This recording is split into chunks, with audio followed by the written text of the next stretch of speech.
I'm Hugh Hewitt, and every single rational American, every center-right to conservative American ought to thank my next guest. Senator Steve Daines delivered the Republican majority in the United States Senate with the wins by Tim Sheehy in Montana, Bernie Moreno in Ohio, Dave McCormick in Pennsylvania. Good morning, Senator, and congratulations, and thank you. What a year. Hey, thank you, Hugh. Well, we all, I think, breathe a sigh of relief after Election Day. A lot of smiles on a lot of faces across the country. The only person who's mad at you is probably Tim Scott, because that's a tough act to follow. He's taken over your job as NRSC Chair. He's got to go recruit candidates like you did. What's your advice to Tim Scott? Well, first, Tim's going to do a great job. I mean, what an ideal leader to take the reins for the 26th cycle. But Tim has a great appeal, certainly, across our country, ensuring that we get the resources needed. It's going to be some big fights. It's more of a defensive posture in 26. A lot more Republican incumbents we've got to defend. That class of 14, when we picked up 9 seats that cycle, much of that class that's still here, of course, are up for re-election in 26. But Tim's going to do a great job. He really is. He's off to a strong start, and I look forward to working with him as we go forward here in January. Now, Senator, I've already circled Senator Susan Collins as a friend and Senator Tom Tillis as a friend. We got other people to defend, but we could pick up a couple, right? There are a couple of places where the Democrats have got to worry. No doubt. I mean, let's start with Georgia. I'd love to see Brian Kemp, Governor Kemp, become Senator Kemp. He'd do a great job. I think he'd win that race. That is a pickup opportunity. We should have 2 Republican senators in Georgia. Once upon a time we did. It wasn't that long ago, of course. Johnny Iverson, David Perdue. So that's a real opportunity. Look at Michigan. We were very close, certainly, in that race with Mike Rogers. Michigan's a state that Trump carried. Michigan's going to be competitive. So this is, of course, I said a defense kind of map for Republicans in 26, but there's some great pickup opportunities as well. Now, I want to talk to you. The leader is coming up. Leader Thune is coming up after the break, Senator Daines. But you're on finance. So I want to ask you about the CR. First of all, I want to lobby you. I want the AM radio bill in the CR because we got to protect AM radio because of the emergency broadcast system. Do you think it'll make it into the CR? I don't know, but I fully support that effort, Hugh. From a guy who comes from the great state of Montana, we are a rural state. Think about how many of my ranchers are out there early morning in their pickups that are listening to AM radio. It's very important for staying connected. Think about where they are hearing all the commodity prices read every morning, just in terms of public safety and so forth. Very important to keep AM. I support it. I can't tell you definitively it's going to be in or not. There's a lot of moving parts going on.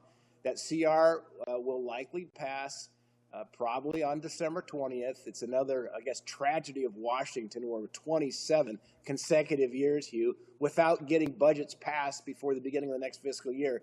Very broken process. But the next best thing we got to do is make sure we get the CR passed by next Thursday. Well, good luck on that, and I hope the AM bill makes it. Now, my next question is the budget resolution and the reconciliation process. I do not want 2 bills. I'll talk about that with the incoming leader, John Thune, after the break, because I think that business owners like me, it's a small business. There are like 8 people that work for me on the Hugh Hewitt Show. But I need to know what my tax rate's going to be in 2026 if I'm going to make decisions about 2025. Why wouldn't we do tax at the same time as the border, Senator Daines? Well, look, Hugh, my background before I came into public service was private sector. Procter & Gamble, 13 years, and then 12 years with a cloud computing startup. We took the company public, and we sold to Oracle. So 28 years of being an executive in great companies of America.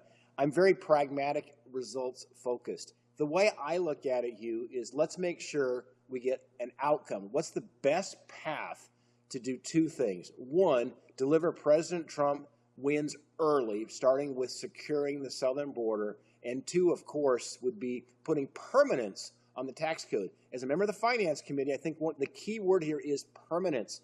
None of this nonsense like a 4, 5, 6 year extension. One of the greatest problems we have in Washington is the uncertainty that this institution places on businesses by having sunsetting in the tax code, whether it's the estate tax for personal planning or just basically for pass-throughs right now. Of course, they expire in 25. So we are going to get this passed in 25. Of course, the current code for pass-throughs expires at the end of 25. The important deadline is make sure we get permanence passed before the end of 25. So whether it's 1 or 2 reconciliation bites of the apple, I just want to have the path because it's the fastest outcome for securing the southern border, and second, getting permanence in the code. So I think Senator, I'm keeping my powder dry. Yep. Please do. I do not think business owners can rely on a promise given the House, the narrowness of the majority there. They want it now. I'll argue that with Senator Thune, but you're on finance. I would put it all into one bill, border, defense, buildup, and the tax bill, and make them make their choices, right? It's hard choices. That's why it's taken longer. Yeah, well, no, I completely agree. The tax piece will be a bit of heavier lift in terms of the different variables that go into that very, very important policy. This is avoiding a $4 trillion tax increase that would have occurred had we not won the majority in the United States. And that's why I thank you at the beginning, and then what have you done for me lately? I want that reconciliation early, Senator. Thank you so much, Steve Daines. Yeah, Thank you so much. You did such a great job. Merry Christmas to you.